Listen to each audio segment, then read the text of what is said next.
Olá, prezados irmãos em Cristo. Chamo a atenção de todos para a leitura da Palavra de Deus encontrada no livro de Atos, capítulo 2, versículos 46 e 47. Atos, capítulo 2, versículos 46 e 47. E perseverando unânimes todos os dias no templo, e partindo o pão em casa, comiam juntos com alegria e singeleza de coração, louvando a Deus e caindo na graça de todo o povo. E dia a dia acrescentava o Senhor à igreja os que iam sendo salvos. Após a descida do Espírito Santo, no dia de Pentecostes, quase 3.000 pessoas entregaram a sua vida a Cristo. Depois, essas pessoas foram batizadas e formaram assim a primeira igreja cristã que nós temos conhecimento. Diz-nos o texto de Atos: e perseverando unânimes todos os dias no templo. A palavra unânime, segundo o nosso dicionário, significa do mesmo sentimento, da mesma opinião que outrem, relativo a todos. Para ilustrar, portanto, a harmonia que deve haver na igreja, Paulo usa a figura do corpo. E eu gostaria que vocês abrissem suas Bíblias em 1 Coríntios, capítulo 12, versículo 27. Primeira epístola de Paulo aos Coríntios, capítulo 12, versículo 27, que diz: ora, vós sois corpo de Cristo, e individualmente membros desse corpo. Esta passagem está correspondendo a Romanos capítulo 12, versículos 4 e 5.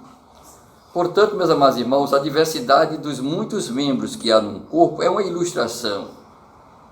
Assim como os nossos membros não brigam um com o outro, os nossos órgãos são harmoniosos no nosso corpo, os membros do nosso corpo também são harmoniosos. A diversidade dos muitos membros na igreja, de igual maneira, deve ficar unida num só propósito: demonstrar Cristo ao mundo. Ainda em Efésios capítulo 1, versículos 22 e 23, Paulo declara: e pôs todas as coisas debaixo dos pés, e para ser o cabeça sobre todas as coisas, o deu à igreja, a qual é o seu corpo, a plenitude daquele que a tudo enche em todas as coisas.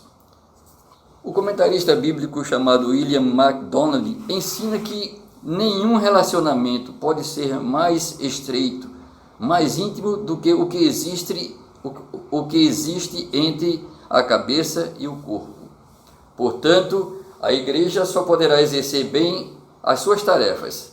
A igreja só poderá exercer bem a sua missão se estiver perfeitamente unida a Jesus Cristo, que é o cabeça da igreja. E estando unida a Cristo, haverá união entre seus membros. Estando a igreja unida a Cristo, haverá, consequentemente, união entre os seus membros. Em segundo lugar, a igreja precisa estar unida na escolha de seus líderes espirituais. Eu chamo a atenção de todos para a leitura em Efésios, epístola do apóstolo Paulo aos Efésios, capítulo 4, versículos 11 a 13, onde lemos: ele mesmo concedeu uns para apóstolos, outros para profetas, outros para evangelistas e outros para pastores e mestres, com vistas ao aperfeiçoamento dos santos, para o desempenho do seu serviço para a edificação do corpo de Cristo, até que todos cheguemos à unidade da fé e do pleno conhecimento do Filho de Deus, à perfeita varonilidade, à medida da estatura da plenitude de Cristo. Se é Deus, meus amados irmãos, quem concede os líderes espirituais para a igreja, a resposta para um processo de sucessão pastoral, por exemplo, depende unicamente da sua vontade. A igreja ora, a igreja se reúne, a igreja pesquisa, mas a resposta final, num processo de sucessão pastoral, depende unicamente da vontade de Deus. Portanto, se a igreja estiver unânime na oração e no reconhecimento, na sabedoria de reconhecer um verdadeiro obreiro do Senhor, será muito mais fácil entender qual é a vontade de Deus nesse processo. Finalmente, a igreja precisa estar unida na esperança e na certeza da volta de Cristo. O capítulo 13 de Marcos, a partir do versículo 24 até o versículo 37, trata da segunda vinda de Cristo. No versículo 34 está escrito: é como um homem que, ausentando-se do país, deixa a sua casa, dá autoridade aos seus servos, a cada um a sua obrigação, e ao porteiro ordena que vigie. Esta parábola define a vigilância, isto é, a vigilância que nós devemos ter até a volta de Cristo. Esta parábola define a vigilância não como o abandono das responsabilidades, mas como o fiel cumprimento delas, na expectativa de serem elas examinadas um dia pelo Mestre que é Jesus Cristo. Os irmãos podem conferir em 1 Coríntios capítulo 3, versículos 13 a 15 e 2 Coríntios capítulo 5, versículo 10.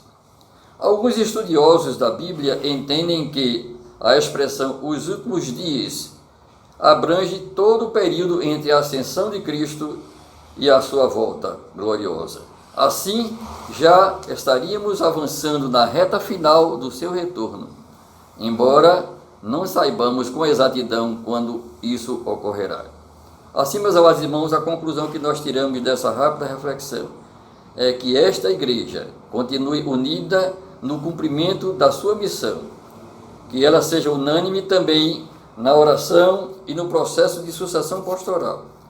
E finalmente que ela esteja unida na esperança, na esperança e certeza da volta de Jesus Cristo. Que Deus nos abençoe. Amém.